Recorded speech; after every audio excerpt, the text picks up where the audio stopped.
ඔළුව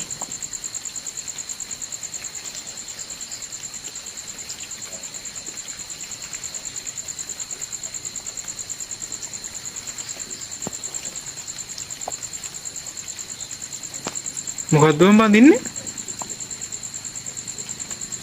මට පේනවා එකක් තියෙනවා. එහෙනම් මට පේන්නේ හරියට මොකක්ද කියලා.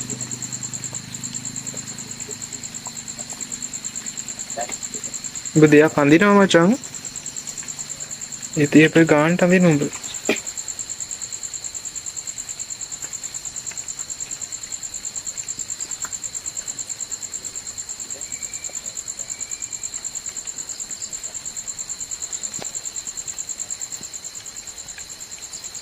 ඊළඟට මොකද උනේ කියලා දැනගන්න ඕන නම් දැන් මෙන්න YouTube එකට ඇවිල්ලා මේ තියෙන විදිහට ෆගැන්ඩෝ කියලා සර්ච් කළා සම්පූර්ණ වීඩියෝව YouTube එකෙන් බලන්න.